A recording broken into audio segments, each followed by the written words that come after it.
Hello दोस्तों, welcome to my YouTube channel let's talk about love. आइए आज कुछ प्यार की बातें करते हैं, कुछ उसके एहसास की बातें करते हैं। प्यार क्या होता है और उसी प्यार में कुछ कहानियाँ मैं आपको बताऊंगा जो बिल्कुल निजी और रियल ज़िंदगी से आधारित होंगी।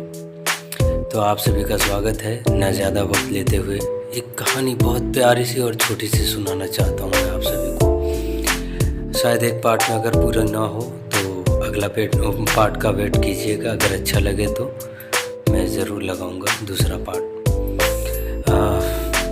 एक लड़का था, या यूँ मान लीजिए कि मैं ही था। कभी एक कंपनी में काम करता था और वहाँ पे एक बहुत ही खूबसूरत हसीन लड़की आती है। वो भी जॉब के लिए ही आती है और मैं पहले से ही काफ़ी टाइम से वहाँ पे काम कर रहा था। फिर अचानक से एक दिन उसका जॉब लगता है और वो आती है और वो इतनी खूबसूरत थी कि कंपनी की और लड़कियों से बहुत हट कर थी। खूबसूरत के साथ साथ उसके तौर तरीके, बात करने का तरीका बहुत अलग था। तो कंपनी के बहुत सारे जो साथ में काम करने वाले हमारे दोस्त लोग होते हैं, सब उन्होंने बहुत ट्राई किया। उसी बीच मुझे भी भाई आखिरकार जवान था तो देखकर मुझे भी कुछ कुछ होने लगा कि नहीं, शायद ये मेरे लिए बेस्ट होगी। फिर मैं बात करने की बहुत कोशिश करता उससे, बहुत हमेशा, मगर कभी ऐसे बात नहीं हो पाती क्योंकि हिम्मत नहीं हो पाती थी।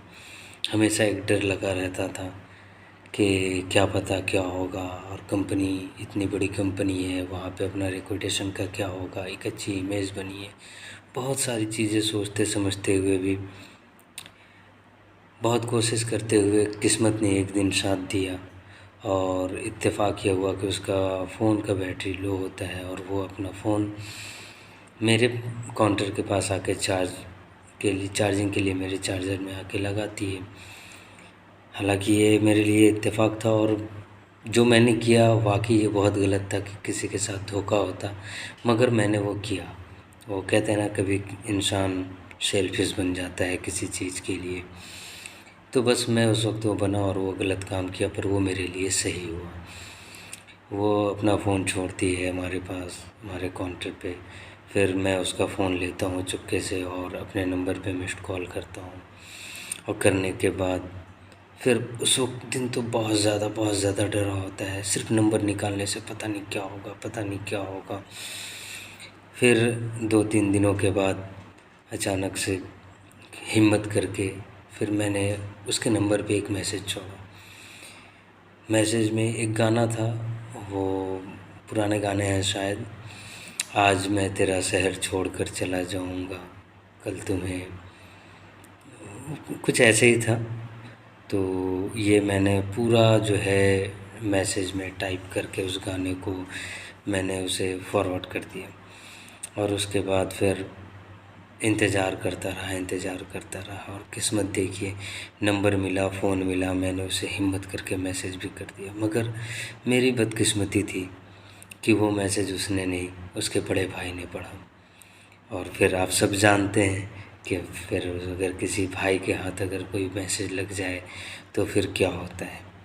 वही होता है जो मंजूर खुदा होता है। फिर क्या, कॉल करके मुझे गालियाँ दी गई और मैं सुनने के बाद बहुत सारी चीज़ें हुई। और उसके बाद फिर मैं गालियाँ सुनने के बाद फिर और हिम्मत नहीं थी कि मैं उससे बात करूं या फिर मैं उसे कुछ और बोलूं।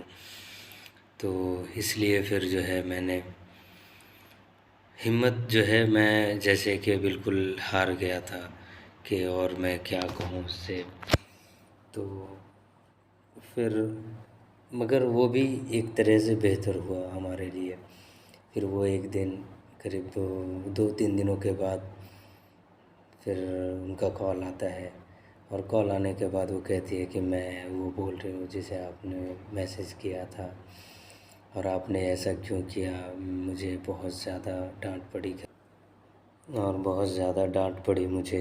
भैया ने मुझे मारा भी, मगर आपको अगर कहना था तो मुझसे डायरेक्ट कह सकते थे, क्योंकि मैं तो आपके सामने ही रहती थी, मैं आपको देखती भी थी।